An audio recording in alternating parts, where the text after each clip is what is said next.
Terima kasih untuk Anda yang masih bergabung bersama kami di Idea Second Closing, dan di segmen ini kita akan coba review bagaimana jalannya perdagangan di sepanjang hari ini. Dan kami ingatkan kembali, Anda masih bisa secara aktif berpartisipasi di telepon interaktif kami di 021 di 391 di 5201, dan juga WhatsApp interaktif kami di 0812 di 1398 di 3749 seperti yang tertera di layar televisi Anda. Sudah bergabung bersama kami melalui via Zoom.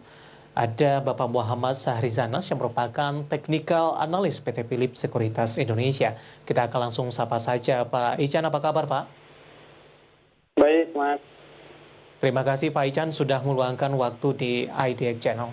Di penutupan sesi kedua di perdagangan hari ini, indeks harga saham gabungan ditutup di zona merah minus di 0,94%. Secara intraday tradingnya, ini volatilitasnya cukup tinggi Pak, sempat menyentuh ke level 6.143, kemudian cenderung mengalami tekanan, dan kondisi ini juga terjadi pada perdagangan kemarin. Apa yang bisa digambarkan dengan pola pergerakan indeks harga saham gabungan dalam beberapa hari terakhir terkait dengan sikap dari para investor, Pak Ican? Ya, baik, terima kasih. Sebelumnya memang kalau kita lihat indeks harga saham gabungan gitu ya, pas perdagangan kemarin gitu, ditutup menguat sebesar 6.093 ribu atau setara dengan 1,4%-an kalau kita lihat pergerakan daripada kemarin gitu ya. Dan sekarang memang ada tarik ulur antara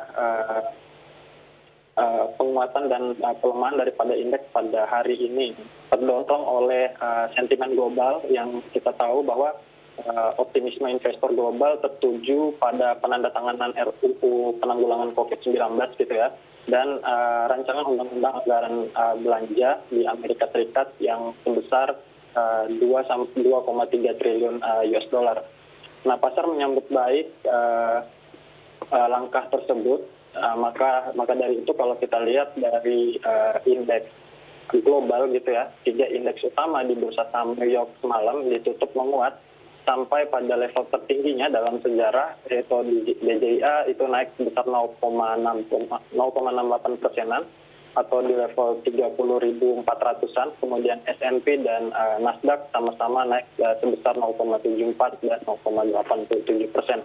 Nah, yang menarik di Indonesia, cukup minim sentimen juga. Pelaku pasar sebenarnya lebih bersikap hati-hati gitu ya. Setelah Kementerian Luar Negeri Republik Indonesia mengumumkan atau penutupan atau pelarangan masuk bagi warga negara asing atau wisatawan mancanegara itu hingga 14 Januari 2020. Hal ini menjadi mengkhawatirkan juga, cukup mengkhawatirkan jika dilihat dari jika terjadi penutupan lagi gitu dalam waktu dekat.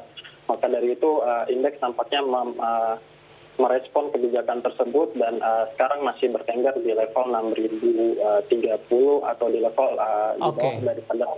Pak Ican, ini respon dari para investor seperti apa terhadap kebijakan ini? Apakah memang ini direspon positif? Dalam kesimpulannya pemerintah lebih waspada untuk kali ini. Sementara di sisi lain, dengan adanya kebijakan ini akan merugikan berbagai sektor tertentu, termasuk kepada industri penerbangan di Indonesia yang sebelumnya sempat mengalami tekanan yang cukup dalam. Iya, sebenarnya yang pasti akan lebih tertekan itu bagian sektor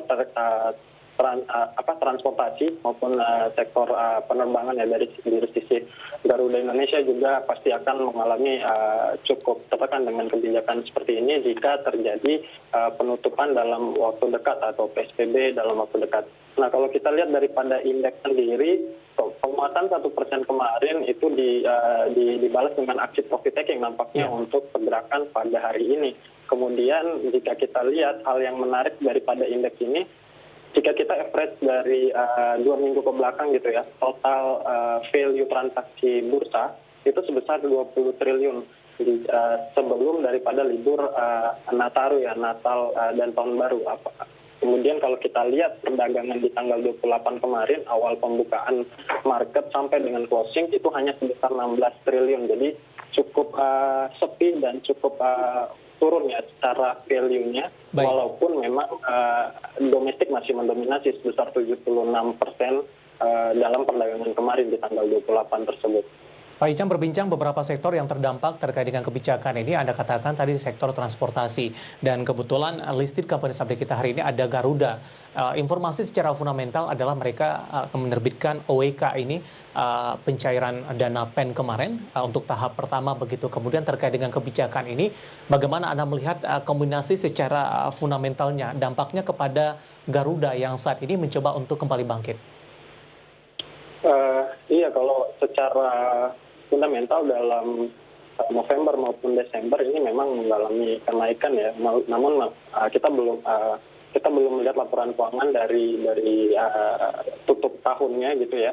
Kalau secara kuartalan ke belakang itu cukup mengalami negatif. Kalau dari sisi teknikal memang kenaikannya sudah cukup tinggi di level 432. Sekarang cukup terkonsolidasi terlebih dahulu untuk Garuda.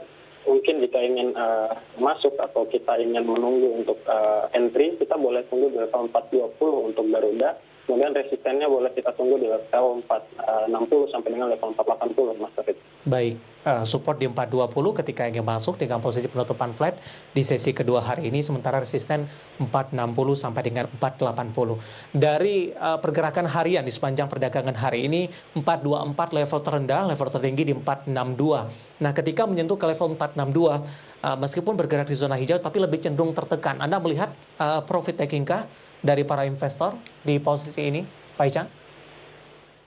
Iya, jika kita lihat selama Desember saja sudah lebih dari 20% ya kenaikan daripada Garuda. Jadi untuk beberapa pekan ini, untuk beberapa pekan yang bahkan ditutup tahun ini, karena tinggal satu hari lagi ya cukup terkonsolidasi di kisaran 420 sampai dengan 440. Bahkan jika terbreakout level 440, kita optimis di awal tahun 460 kurang lebih dapat tercapai untuk Garuda Indonesia.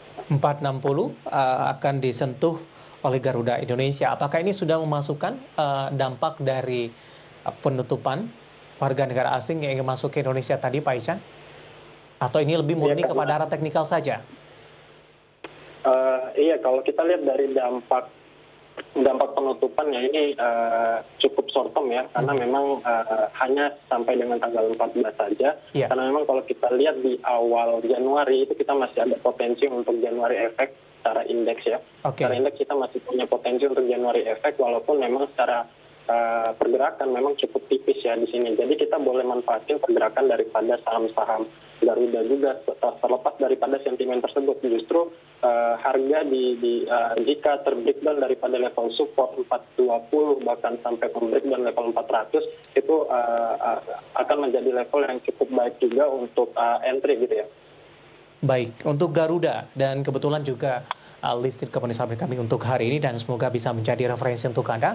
Dan lagi-lagi keputusan investasi tetap ada di tangan Anda para investor dan trader pasar modal Indonesia. Sisa satu hari perdagangan untuk esok, Pak Ichan, bagaimana Anda melihat arah pergerakan indeks harga saham gabungan? Apakah level 6 ribuan dengan level posisi penutupan sesi kedua hari ini akan mampu dipertahankan? Atau mungkin dari Philips Sekuritas ada target sendiri tidak, Pak, sampai dengan akhir tahun ini? Kami menargetkan masih optimis berada di atas level 6.000 ya kalau dari sisi indeks harga saham gabungan, karena memang kurang dari level 3 sampai 4% dia sudah masuk di level harga pada saat awal penurunan ya di Maret gitu ya. Nah, sekarang pergerakannya memang cukup konsolidasi terlebih dahulu karena memang sudah kurang dari satu hari.